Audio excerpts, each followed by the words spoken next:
Hello viewers, welcome back to my channel Jayanthi Nagarajan's world. இன்றைக்கி நம்ம பெரிய வெங்காயத்தை வச்சு ரொம்ப எண்ணெய் விடாமல் சூப்பராக ஒரு தொக்கு எப்படி பண்ணுறதுங்கிறத பார்க்க போகிறோம். வெயிலில் யூஸ் பண்ண போகிறோம். நான் 1 கிலோ பெரிய வெங்காயத்தை ஃபுட் ப்ராசஸரில் போட்டு ஸ்லைஸ் மாதிரி பிரியாணிக்கெலாம் கட் பண்ணுவோம்ல, அந்த மாதிரி ஸ்லைஸ் பண்ணிவிட்டு, வெயில் சூப்பராக அடிக்குது இல்லையா, ஸோ இந்த தாம்பாளத்தில் போட்டு வெயிலில் ஒரு டவலை போட்டு மூடி காய வச்சு எடுத்து வச்சுருக்கேன்.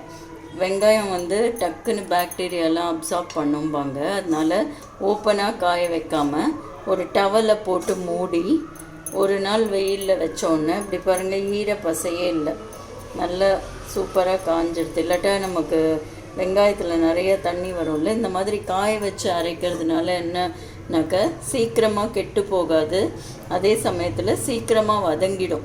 இப்போ நம்ம பச்சையாக வெங்காயத்தை வதக்கி அரைச்சோன்னாக்கா ரொம்ப நேரம் ஆகும் வதங்கிறதுக்கு, அதோட மாய்ஸ்சர் கண்டென்ட் எல்லாம் போகணும் இல்லையா. பட் இதுவே நம்ம வெயிலில் காய வச்சுட்டு, வெயில் தான் இப்போ பிரமாதமாக அடிக்கிறது இல்லையா, ஸோ ஒரு ½ டே to 1 டே காய வச்சுட்டு எடுத்து ஈவினிங்காக பண்ணினோன்னாக்க ரொம்ப குவிக்காகவே நமக்கு தொக்கு ஆகிடும். அதே மாதிரி ஷெல்ஃப் லைஃப்பும் சூப்பராக வரும். நம்ம ரொம்ப எண்ணெயை கொட்டி பண்ணாமையே நமக்கு கெட்டு போகாமல் ரொம்ப நாளைக்கு இருக்கும். அதனால் நான் இந்த மாதிரி காய வச்சு எடுத்து வச்சுருக்கேன். ஆனால் கட்டாயமாக ஒரு காசி துண்டு மங்கரில் லைட் டவலில் போட்டு மூடி காய வைங்க. டைரெக்டாக நம்ம ஓப்பனில் வெங்காயம் வைக்கக்கூடாது, அது கிருமிகளெல்லாம் அப்சார்ப் பண்ணிக்கும். ஸோ ஒரு தின்னான டவலை போட்டு மூடி காய வச்சாலே இந்த மாதிரி நல்ல தண்ணிலாம் அப்சார்ப் ஆகி அழகாக காஞ்சு வந்துடுது. ஒரு அடிகனமான பேன் எடுத்துட்டு அதில் 2 ஸ்பூன் கடுகு, 1 ஸ்பூன் வெந்தயம், இதை வெந்தயமும் கடுகும் நல்லா செவக்கிற வரைக்கும் ட்ரை ரோஸ்ட் பண்ணி எடுத்துக்கணும். இப்போ இது கொஞ்சமாக போட்டு மிக்சியில் அரைச்சோன்னா கொஞ்சம் பவுடர் பண்ணுறது கஷ்டம், அதனால் நான் இது கூடவே கொஞ்சம் மிளகாத்தலும் சேர்த்து அரைச்சி எடுத்துக்க போகிறேன். இப்போ கடுகும் வெந்தயமும் நல்லா வெடிக்க ஆரம்பிச்சிட்டு இந்த ஸ்டேஜில் நம்ம மிளகாத்தல் போட்டுக்கணும். அடுப்பை சிம்லே வச்சுக்கோங்க, இல்லாட்டா டக்குன்னு கருகி போயிடும். காஷ்மீரி சில்லி இருந்தால், பேடிகை சில்லி அது இருந்தால் அதையும் சேர்த்தே போட்டுக்கலாம். இப்போ நான் கிட்டத்தட்ட ஒரு 1 கிலோ பெரிய வெங்காய தொக்கு பண்ண போகிறேன், அதனால் கிட்டத்தட்ட ஒரு 15 to 20 மிளகாத்தல் போட்டுருந்துட்டேன். மிளகாத்தில் கிள்ளி கூட போடலாம் 2 அப்போ இன்னும் கொஞ்சம் நல்லா வறுப்படும். கொஞ்சம் நல்லா வெயிலில் வச்சதுனால அப்படியே போட்டிருக்கேன். இது நல்லா வறுபட்டுட்டு கருக விடாமல் டக்குன்னு எடுத்துடணும். ஸோ இதை நான் ஒரு மிக்ஸி ஜாருக்கு மாற்றிக்கிட்டேன். இதோடவே கொஞ்சம் கல்லுப்பையும் சேர்த்து கொஞ்சம் ஆற விட்டுட்டு அரைக்க போகிறேன். இப்போ நம்ம இந்த வெங்காயத்தை வதக்கி எடுத்துக்க போகிறோம். அதுக்கு நான் ஒரு 4 டேபிள் ஸ்பூன் அளவுக்கு கடலெண்ணெய் தான் எடுத்துக்கிறேன். நான் கடலெண்ணையும் நல்லெண்ணையும் கலந்து செய்யலான்ட்டு இருக்கேன், ஃபுல் நல்லெண்ணெயில் செய்யாமல். ஸோ இது இப்போ நம்ம வதக்க தான் போகிறோம், தாளிக்க போகிறதில்ல, அதனால் கொஞ்சமாக ஒரு 4 டேபிள் ஸ்பூன் போகிறோம். எண்ணெய் ஊற்றிட்டு அதில் இந்த வெங்காயத்தை போட்டு நம்ம வதக்கி எடுத்துக்கலாம்.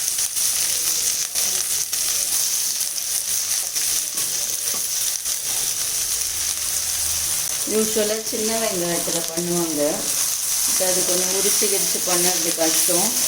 இப்போ பெரிய வெங்காயம் 4 கிலோ 100 ரூபான்னு இப்போ இந்த பாண்டிச்சேரியில் விற்குது. 5 கிலோவும் விற்கிறாங்க, அது கொஞ்சம் சின்னதாக இருக்குது. 4 கிலோ 100 ரூபாய்க்கே நல்ல பெரிய வெங்காயமாக சூப்பராக கிடைக்குது. அதனால் நான் பெரிய வெங்காயத்தில் தான் பண்ணுறேன். ரொம்ப எண்ணெய் ஊற்றலை, அளவாக தான் ஊற்றிட்டேன். நம்ம வதக்கி தான் எடுத்துகிட்டு போகிறோம். தொக்கா கிளறும் போது இன்னும் கொஞ்சம் எண்ணெய் ஊற்றிக்கலாம். அடுப்பு மீடியம் ஃப்ளேமில் வச்சு இதை கொஞ்சம் நல்லா வதக்கி எடுத்துக்கணும். நம்ம இப்போ இந்த வெங்காயத்தோடவே கொஞ்சம் புளியும் நம்ம சேர்த்து வதக்கிக்கலாம். இது கொஞ்சம் புளி சேர்த்து பண்ணால் தான் நல்லாயிருக்கும். நான் ஒரு பெரிய லெமன் சைஸ் புளின்னு வச்சுக்கோங்களேன், அந்த மாதிரி எடுத்துருந்தேன். உங்களுக்கு புளிப்பு டேஸ்ட் அவ்வளோவா பிடிக்காதுன்னா கொஞ்சமாக போட்டுக்கலாம். கொஞ்சம் புளி நல்லா இருந்தால் தான் இது கொஞ்சம் நல்லாயிருக்கும். அதனால் நான் புளி ஒரு இந்த சைஸ் லெமன் சைஸ்க்கு அதையும் பிச்சு வெயிலில் காய வச்சுருந்தேன், அதையும் நான் போட்டு வதக்கிக்கிறேன். இது மாய்ஸ்சர் கண்டென்ட் ரொம்ப இல்லாததுனால சட்டுன்னு வதங்கிடும். ஒரு 5 மினிட்ஸ் வதக்கிட்டு உங்களுக்கு நான் காட்டுறேன். இப்போ வந்து புதுசாக இப்போ மிளகாவில் வந்து இந்த மாதிரி டீ கலராக இருக்குல்ல, இந்த இடத்துல அப்படியே வெளுத்து போன மாதிரி, இந்த மாதிரி மிளகாலாம் யூஸ் பண்ணக்கூடாது, கேன்சர் வரும்னு சொல்கிறாங்க. ஸோ இந்த மாதிரி மிளகா இருந்ததுன்னா அதை வந்து நம்ம ஒன்று டஸ்ட்பினில் போட்டுடலாம், இல்லை தொட்டி இந்த செடி வளர்க்குற தொட்டி இருந்தால் அதில் 2ஆக கிள்ளி போட்டுட்டு அப்படியே மிளகா செடி முளைச்சிக்கும். நான் இது மாதிரி இருக்கிறதெல்லாம் இப்போ ரிமூவ் பண்ண ஆரம்பிச்சிட்டேன். நான் மூடி வச்சு தான் வதக்குறேன், அப்போ தான் சீக்கிரம் வதங்கு. தண்ணியெலாம் ரொம்ப சொட்டாது, ஏன்னா நம்ம வெயிலில் காய வச்சதுனால எடுத்து திருப்பி இதுலேயே தண்ணியை கொட்டாமல் இன்கேஸ் மாய்ஸ்சர் கண்டென்ட் இருந்தால் நம்ம வெளியில் அப்படியே சொட்டி விட்டுடலாம். திருப்பி வதக்க தான் போகிறோம், அதனால ஒன்றும் பிரச்சனை இல்லை.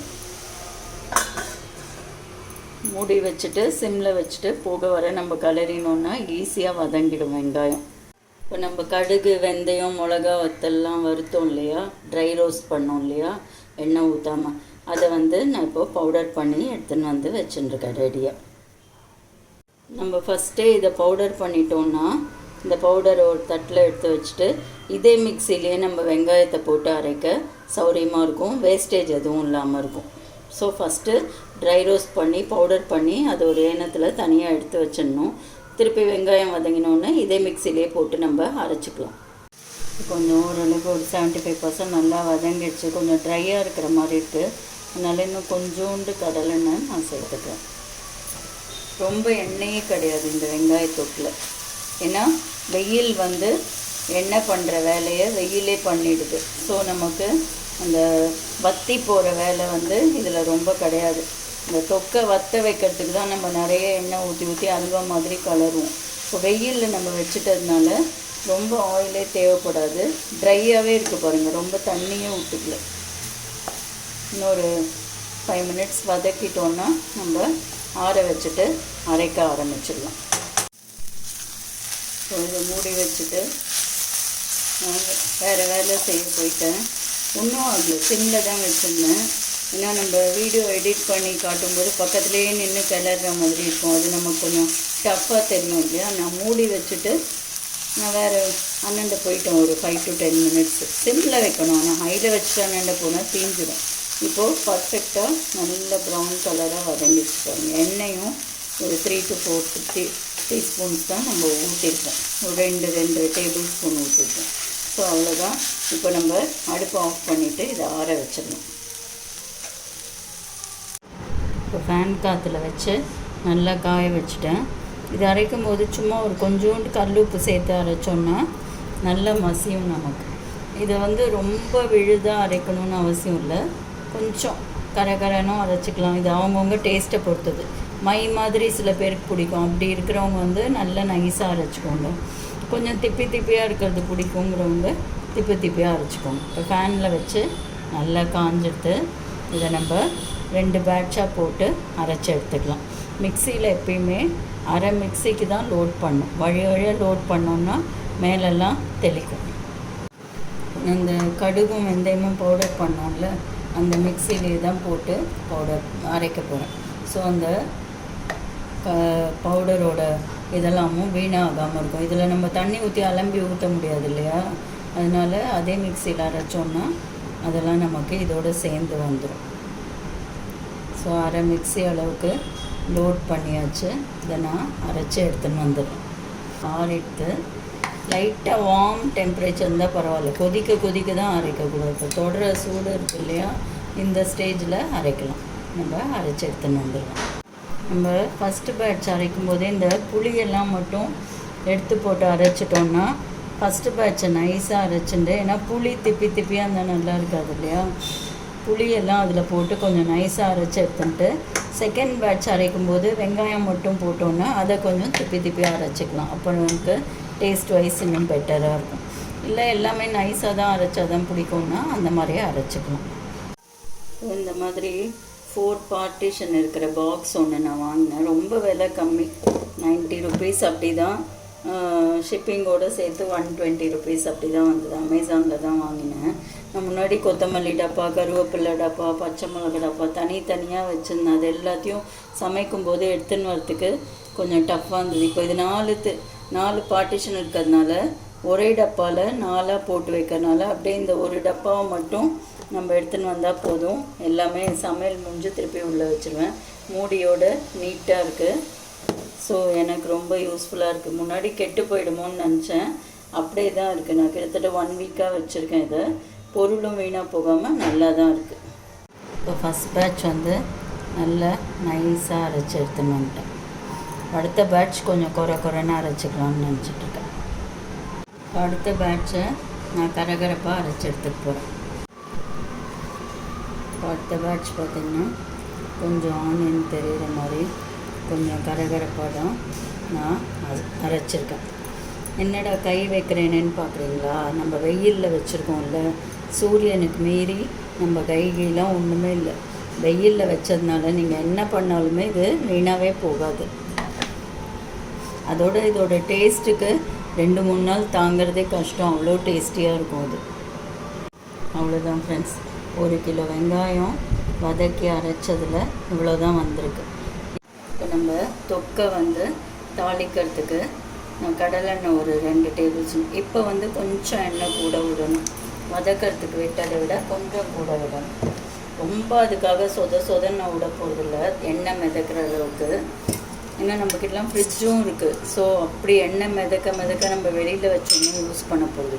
ஒரு 2 to 3 டேபிள் ஸ்பூன் கடலெண்ணெய் விட்டுருக்கேன். அதே மாதிரி ஒரு 2 to 2 டேபிள் ஸ்பூன் நல்லெண்ணெய் ஊற்றிக்கிறேன். எல்லாம் சேர்த்து மேக்ஸிமம் ஒரு 50 ml இருந்தால் அதிகம். வதக்கினது இதெல்லாம் சேர்த்து இப்போ இதுக்கு தாளிக்கிறதுக்கு நம்ம வெத்த குழம்புக்கு என்ன தாளிப்போம்? கடுகு, வெந்தயம், கடலைப்பருப்பு, பெருங்காயம், மிளகா வத்தல், கருவேப்பிலை. அதே மாதிரி தான் நான் தாளிக்க போகிறேன். எனக்கு கடலைப்பருப்பு நடுவில் இருந்தால் பிடிக்கும், அதனால நான் போட்டுட்டேன். உங்களுக்கு கடலைப்பருப்பு வாயில் பட்டால் பிடிக்காதுன்னா அதை அவாய்ட் பண்ணிக்கலாம்.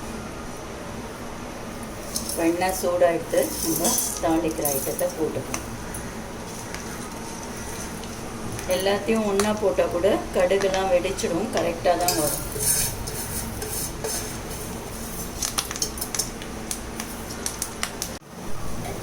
எல்லாம் கடுகுலாம் நல்லா வெடிச்சிட்டு இந்த ஸ்டேஜில் நான் 1 டீஸ்பூன் மஞ்சள் பொடியும் 1 டீஸ்பூன் தனி மிளகாய்த்தூள் காரப்பொடியும் போட்டுக்கிறேன். நம்ம மிளகா வத்தலும் வதக்கியிருக்கோம், அரைக்கிறதுக்கு பவுடர் பண்ணரிச்சு கடுகு, வெந்தயம், மிளகா வத்தலும் போட்டிருக்கோம். இருந்தாலும் மிளகா பொடி போடும்போது கலரும் நல்லா கிடைக்கும், இன்னும் கொஞ்சம் காரம் சுள்ளுன்னு இருக்கும். வெங்காயம் ஸ்வீட் ஐட்டம் இல்லையா, அதனால் கொஞ்சம் காரம் தூக்கலாக இருக்கும்.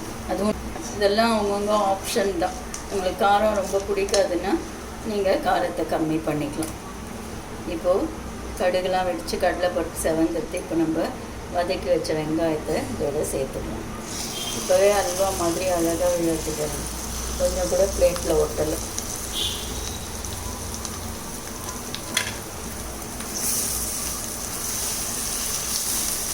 அடுப்பை சின்னதுலேயோ மீடியம்லேயோ வச்சுக்கோங்க, ரொம்ப ஹையில் வைக்க வேண்டாம். உங்களுக்கு பூண்டு பிடிக்கும்னா நீங்கள் கடுகு, கடலைப்பருப்புலாம் தாளிக்கும் போதே ஒரு 10-15 பல் பூண்டையும் சேர்த்து தாளிச்சுக்கலாம். பொடியாக நறுக்கியோ இல்லை முழுசாவோ. இதில் வந்து நமக்கு கொதிக்க விடவோ குக் பண்ணவோ டைமே கொடுக்காது. வெயிலில் வச்சதுனால உடனேவே அப்படியே தொக்கு ஃபார்முக்கு வந்துடும், ரொம்ப ஈஸியாக வேலை முடிஞ்சிடும். இப்போது இது தொக்கு ஃபார்முக்கு வந்துடுத்து. நம்ம பவுடர் பண்ணி வச்சோம் இல்லையா, கடுகு, வெந்தயம், மிளகா வத்தல், அதுக்கப்புறம் உப்பு, இது 4ஐயும் பவுடர் பண்ணி வச்சுருக்கோம். இதை நம்ம இதில் சேர்த்துக்கணும்.